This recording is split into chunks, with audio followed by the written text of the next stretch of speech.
Know ye not that ye are gods? Better get some popcorn ready. This one's gonna be pretty long.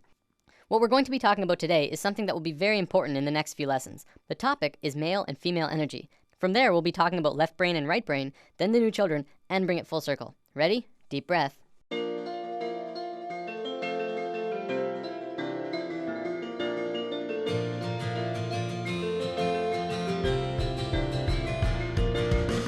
A few weeks ago, we touched upon chakras and how they're at the source of what's affecting your internal systems. What we didn't talk about was the energy flowing within them. Now, there's lots of kinds of energy through and around all of us, and that'll be a future topic later on. Today, I want to talk about two specific energies that can be expressed through this image. The energy that flows here is male and female energy. Male energy is focused, and female energy is creative and random. Neither of them is greater nor weaker than the other, and both can be extremely powerful when fully manifested. Female energy is the land of unbridled possibilities, creative potential, and affecting the universe from within. Focused male energy takes direct roads from point A to point B. This energy can be as strong as a tank, accomplishing tasks and going where it needs to go with precision and without distraction. The important thing to know about this energy isn't how they move. I'm going to use some super basic sacred geometry to demonstrate this. This is the Fibonacci spiral. We're going to be talking a lot more about it when we dive into the topic. For now, all you have to know is that it starts at 1 and flows outward forever in a very specific way and is present in all life everywhere. As male energy flows through the spiral, it goes from base point to point, from here to here, to here to here.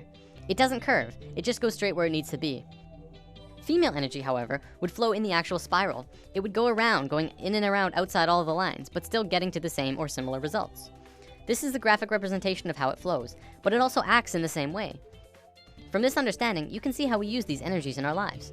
It's the difference between driving straight to work and being on schedule all the time, and taking the scenic route because it's a more pleasant ride, even if it means being late. It's baking a cake strictly by what it says in the cookbook, and putting it together with what just feels right. It's getting that promotion for working the hardest, and getting that promotion for coming up with the best ideas. Here's a relatable example. It's the difference between Inception and Sucker Punch. Both about dreams, but one of them being the masculine story of professional men just doing their no-nonsense work, trying to get the job done, and the other being the feminine story that was creative and random and, according to many, didn't make much sense. Both male and female energy, like the chakras, have their own traits. Male energy is linear, analytical, strategic, and practical. However, when male energy is constricted, it is very blundering and confrontational, and what tends to occur is not seeing all sides of a situation, or not being open to any other possibility other than the one being pursued. You can see a lot of that in today's society. Most commonly, we call it being closed-minded. Female energy, on the other hand, moves in curves. It does not stay inside the lines. It is creativity and movement and expression and emotion. It can do anything and go anywhere, but it has trouble sticking to schedule. If constricted, it can get out of its flow, running rampant between emotions and mood swings and ideas. The creativity could get jumbled and come out as an out-of-control mess. We don't have this widespread issue in today's society, and it has a lot to do with our brain hemispheres. We're gonna look at that in a moment. One big difference between the two is that male energy looks at parts and female energy looks at wholes. Before I go on, I wanna make this clear. Male and female energy has very little to do with sexual orientation. Like, it's in the mix, but it's not a fundamental part of the energy itself. For example, if you look at the shape of male and female bodies, men have straighter bodies, women have curvier bodies. We'll probably come back to this in a lesson down the road. Okay, brain hemispheres. We have 2 of them, and if you remember what you learned in grade 10 biology, this will be familiar. The left brain is the male energy side of the brain. It is orderly, statistical, logical, and mathematical. It sees things in straight lines, rational and practical. The right brain is the female energy side of the brain. It is our creative side, a free spirit. It is passion and experience of taste and feeling, movement and art. As is the same with the energy, the left brain cannot make sense out of the right brain. You cannot put feelings and expressions within boxes. They must be felt to be truly experienced. The right brain too cannot make sense about how the left brain understands things. Okay, so as a species, we are primarily left-brained. Well, incredibly left-brained. This basically means that as a species, we essentially have a male energy imbalance. There is way too much of it. It is dominant and is constricting on the female side of the brain. Now, don't get me wrong, this isn't a bad thing. In fact, it's kind of a blessing in disguise, but we have to talk about some other things first. So, there's nothing wrong with our female energy. We're just not really using it to potential. Our male energy is really messed up, and that's why we're where we are right now.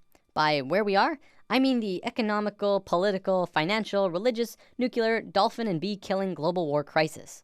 After lesson 1, I touched upon how right now the world is a mess in a myriad of areas. A few people commented saying, well, study the financial crisis and study the nuclear crisis and study the political crisis. They're all completely separate issues. And this is how the male energy looks at parts. We're realizing now that it's constricting on our point of view. As a whole, All of these issues together are further proof that we don't understand how to be harmonious because our male energy is out of sync with each other and the planet. So let's look at indigo children and super psychics. There's a new type of children being born on Earth. Since sometime in the 80s, new children started appearing with different or unusual traits. Their numbers began to increase, and today, nearly 100% of all children born in North America are indigo children. So what are these traits? Let's go over a list developed by Jan Yordi, a play therapist who has been studying and working with indigo children for about 4 years now. As we go over the list, see if any of these sound like you. Maybe strong-willed, independent thinkers who prefer to do their own thing rather than comply with authority figures or parents. Have a wisdom and level of awareness and caring beyond their youthful experience. Traditional parenting and discipline strategies don't appear effective with these children. If you try and force an issue, a power struggle is the typical outcome. Energetically, indigos are vibrating at a much higher frequency, so they can get scrambled by negative energy easier. Emotionally, they can be very reactive and may have problems with anxieties, depression, or temper rages if not energetically balanced. Are creative right brain thinkers, but may struggle to learn in a traditional left brain school system. Often, indigos are diagnosed as having ADD and ADHD since they appear impulsive. This is because their brain can process information faster, and they require movement to help keep them focused. Indigos are very intuitive, often psychic, and may hear, see, or know things that seem unexplainable. Indigos may have more problems with food or environmental sensitivity since their system is more finely tuned. When their needs are not met, these children appear self-centered and demanding, although this is not their true nature. These children have incredible gifts and potential and may be shut down when not properly nurtured and accepted. So what's causing this? Well, for one, there are 2 new DNA blocks being activated within these kids. They are microcephalin and ASPM. Both of these blocks are designed to regulate brain growth, giving the kids a broader spectrum of thinking and a newer way of learning. Because of this, the average IQ of an indigo child is about 140, which is 40 to 50 points higher than the average IQ. We're just learning now that our school system's methods of teaching are becoming outdated. It's because our kids are changing. We're going to look at the broader spectrum of why this is happening in a moment. For now, let's move on to the badassery that is the super psychics. These kids are hardcore.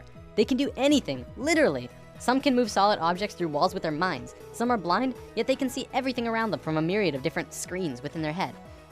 There are some who can look at a person and know absolutely everything about a person just from looking at them, including when they'll die. So why haven't we heard about this? You'd think this would be huge in the world. Well, for one, almost all super psychic children are in China, and almost all of the evidence is hardly ever rendered into English, although some of it does make it into the public in China. If you want to learn more about this, the book China's Super Psychics by Paul Dong and Thomas Raphael is a great starting place. Before we wrap up, we totally have to bring this video full circle. What on earth do the new children have to do with male and female energy? Isn't it obvious? Indigo children are directly connected to our species' male energy, and super psychics to our female. As we grow closer and closer to the peak of the shift, the planet itself is beginning to change. Essentially, this is happening to balance us out. On one half of the world, indigo children are being born. On the other half, super psychics. They are here to help the consciousness of the planet in an incredibly crucial time. There are way more indigo children on the planet than super psychics because it's our male energy that needs to understand. It's through the indigo children and their new way of thinking, which is affecting the consciousness of the planet, putting us back onto the harmonious path. As we just learned, to understand things, it takes 2 to tango. You cannot only understand something by reading about it. You need both sides of the brain to click. In the modern world, things like astral projection and channeling aren't really considered science. One of them is exploring different realms outside of the body, and one is communicating with beings of higher consciousness. And yet, because we can only seem to measure it from experience, it doesn't qualify to be legitimate. Because of this left brain constriction, we have lost a major part of what life is about. See, what we have is called polarity consciousness. We see everything in 2 ways, good or bad, hot and cold, right and wrong, religion and science. To once again become harmonious with each other on the planet, we have to learn to understand again from the left brain. When this happens, we can move out of polarity consciousness into unity consciousness, and that's essentially where we're going. That about wraps it up. See you next time. We all suspended in this one moment of movement, spiraling in fractal design, but your mind caught up in linear time. You're too